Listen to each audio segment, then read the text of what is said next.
Hello বন্ধুরা, সবাই কেমন আছো? আশা করছি সবাই অনেক ভালো আছো আর আমিও ভীষণ ভালো আছি। ভাবলাম যে আজকে থেকে চলো একটা করে তোমাদের সঙ্গে ব্লগ শেয়ার করব।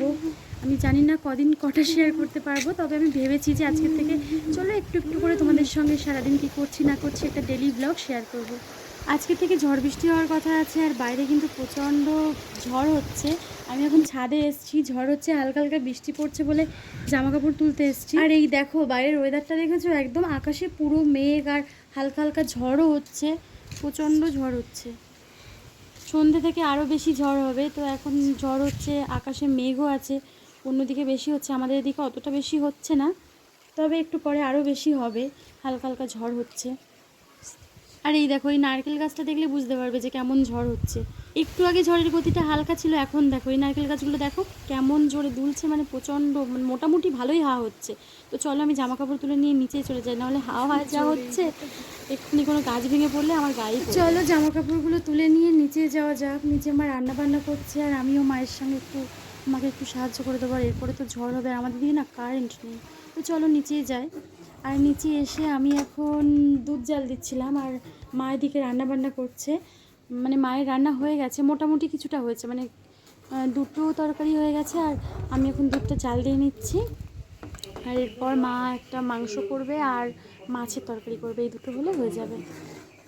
আর আমি দুধ জাল দিচ্ছি দই করব বলে। দই করতে গেলে না একটু সময় লাগে, না হলে দুধ জাল দিতে তো খুব বেশি সময় লাগে না, কিন্তু দই করতে গেলে একটু মানে দুধ জাল দিয়ে একটু লো ফ্লেমে হালকা মানে অল্প করে নিতে হয়, ওই জন্য সময়টা লাগে। আর এদিকে মা কী রান্না করবে সেটা আমি তোমাদেরকে দেখাচ্ছিলাম। এখানে আলু ভেজে নিয়েছি মানে মাংস করার জন্য, ওদিকে মাছও ভাজা হয়ে গেছে। এই হচ্ছে মাংস। আজকে রবিবার তো, আর রবিবারেই আমার বাবা তো বাড়ি থাকে, শনি রবি দুদিন বাবা বাড়ি থাকে, ওই জন্য দুদিন একটু বেশি কিছু রান্নাবান্না হয়।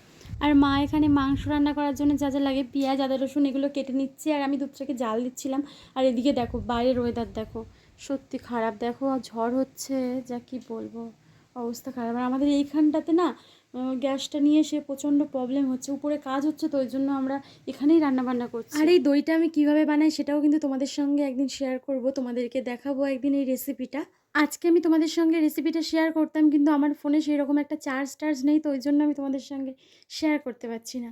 তবে পরে একদিন তোমাদের সঙ্গে শেয়ার করব কিভাবে তোমরা একদম পারফেক্ট দই বানাতে পারবে, সেই রেসিপি তোমাদের সঙ্গে পরে একদিন আমি শেয়ার করব। আজকে আর শেয়ার করলাম না। আমি কিন্তু এরকম একটা এয়ারটাইট কন্টেনারের মধ্যেই দইটা পাতবো, মানে যে কোনো পাত্রে তোমরা পাততে পারো, কোনো সমস্যা নেই, যে কোনো পাত্রেই পাতলে কিন্তু দই পারফেক্ট হবে। আমি তো তোমাদের বললাম যে রেসিপিটা তোমাদের সঙ্গে শেয়ার করব। তো চলো দইটা এখন আমি বসিয়ে দিয়েছি, তারপর কি করছি না করছি তোমাদেরকে দেখাচ্ছি। আর সব রান্নাগুলোই হয়ে গেছে, মানে মাছের তরকারিগুলো সবই হয়ে গেছে, শুধু চিকেনটা বাকি ছিল, এটা এখন হচ্ছে। মা এখন মাংসটাকে কষছে। আর এই কষা মাংস খেতে কে কে ভালোবাসো? আমি কিন্তু কষা মাংস খেতে ভালোবাসি। আর কষা মাংস খেতে ভালোবাসি বলতে, আমি কোনো কিছু কাজও যদি করতে যাই, তাও আমার মা কষার সময় মাংস রেখে দেবেই। ভাই, মা, আমি, ভাই, আমি আর বাবা তিনজন বসে আছি এখানে, মানে মাংস খাওয়ার জন্য, কষা মাংস খাওয়ার জন্য। আজকে রবিবার তো, বাবা বাড়িতে থাকে, ওই জন্য। তোমরাও কি বাড়িতে এরকম কিছু করো? আমরা কিন্তু এরকম করি, মানে কষা মাংসটা খেতে বেশি ভালো লাগে। আর মাংসের তরকারি আমারও তো খেতে ভালো লাগে না, কিন্তু কষাটা ভালো লাগে। এখন মাংসটা নিয়ে আমি ঘরে চলে আসছিলাম। আর এরপর আবার স্নান করতে যাব। প্রচণ্ড গরমে মোটে থাকা যাচ্ছে না, তার উপরে কারেন্টের এই সমস্যা, কী যে সমস্যা হচ্ছে কি আর বলবো। আর গ্রামে না সব কিছু ভালো হলে কী হবে, এই কারেন্টের যা সমস্যা না, এর মতো সমস্যা মানে কোথাও নেই। ভীষণ সমস্যা, একটু যদি বৃষ্টি হয়, একটু যদি ঝড় হয়, তাহলে আর কারেন্টের কোনো দেখাই পাবে না। তো যাই হোক, আমি এখন স্নান করতে যাচ্ছি, স্নান করে এসে তোমাদের সঙ্গে আবার কথা হচ্ছে।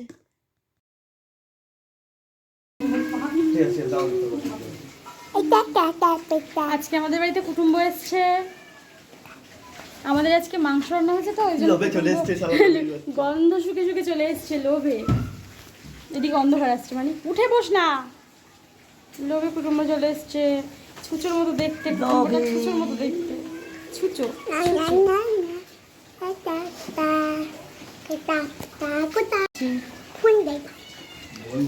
লোভে চলে এসছে কুটুম্ব, এই তো ছুঁচো চলে এসছে, ছুঁচোর মতো দেখতে। রুদ্র তুমি নীলমণ্ডল করে শুধু গন্ডগোল, তাই তো? কি দেবো? ফোন দেখতে নেই। হাই গাইস বলে দাও। হাই গাইস, বলো হাই বন্ধুরা। আগে বলে দাও, বলো হাই বন্ধুরা। হাই বন্ধুরা। স্নান করে খেয়ে দিয়ে না আমি ঘুমিয়ে পড়েছিলাম, তারপর আর ভিডিওটা করা হয়নি। তো আজকের ভিডিওটা তোমাদের যদি ভালো লেগে থাকে, আজকে এই ভ্লগটা তোমাদের ভালো লাগলে অবশ্যই ভিডিওটাকে লাইক করো, আর নতুন বন্ধু হলে সাবস্ক্রাইব করো। আর এখন কিন্তু বাইরে প্রচণ্ড ঝড় হচ্ছে, বাইরে ভালোই ঝড় হচ্ছে, বৃষ্টি হচ্ছে। আর আমাদের না কারেন্ট নেই, ওই জন্য ফোনে আর একটুও চার্জ থাকবে না, আমার ফোনে এমনিও চার্জ নেই, আর একটুও চার্জ থাকবে না। আর বাইরের ওয়েদারটা দেখো একদম বাজে। তো তোমরা সবাই সাবস্ক্রাইব করে দিও, সবাই ভালো থেকো, বাই।